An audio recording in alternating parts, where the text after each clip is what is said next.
Everyone, I'm Corey Feldman with the Feldman Group at Arlo Real Estate. I want to wish you a very happy New Year's. I am recording this live on New Year's Day. I suppose it's not really live, but it is rough. So I apologize for the roughness.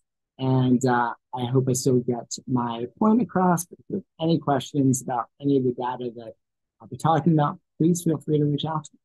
So I do have some information up on the screen that I want to share. And it really, right now, it's sort of comparing nationally towards the Mid-Atlantic. And what I'm seeing, if you look at the numbers, we really were hit harder in terms of home sales in the national average. We sold less units. And while we did see some nice value gains in real estate, compared to nationally, statistically, it was less.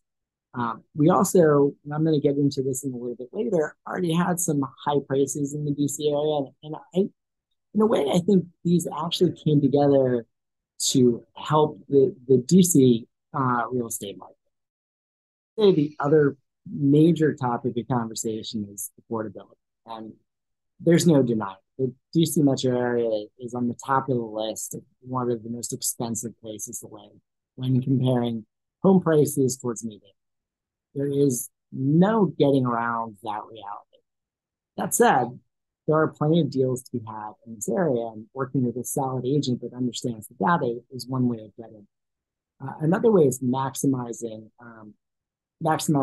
your buying power in terms of working with a solid local level. There are programs out there that can help take the sting out of these,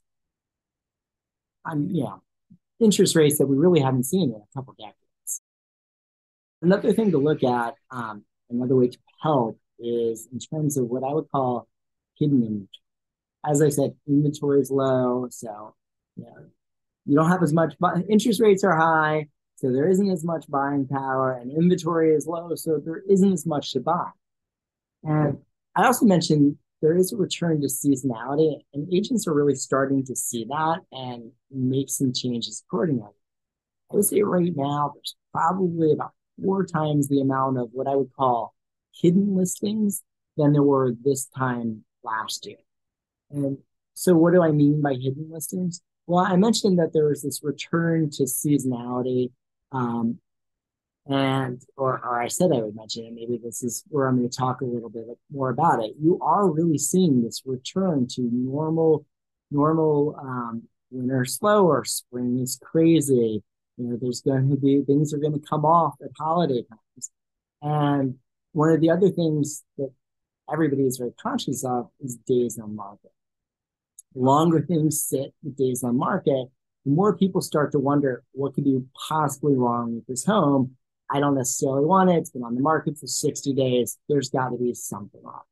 So you will see, especially around the holiday times in the winter, a lot of agents taking their listings off for long enough to reset days on market. And sometimes those homes are actually still available to be shown. There are rules around it and when you can show something that's currently off market. But I found that when there's been a property that's off market, usually if I reach out to the listing agent involved and they speak to their owners, there's usually something that they can work out. Maybe it'll come back on, they'll decide to bring it back on if they have some interest. And there can be a lot of opportunities for this hidden inventory out there. So make sure if your agent isn't talking to you about these potential opportunities that you discuss it with them. If you're thinking about selling and you're not sure that the marketplace is right for you, ask me for a comparative market analysis, a CMA, colloquially. Now, when I do my CMAs, it's not fluff. There will be some nice, pretty pictures, but the heart of it's going to be in the Excel spreadsheet where we go through line by line everything that's sold in your neighborhood, condition, the dates on market. We're going to look at the absorption rate. From there, we can make some statistical analysis of the market value of your home and whether or not you think it'll be a good time to sell for you. Once again, I really want to wish you a very happy New Year's, and feel free to reach out to me with any questions.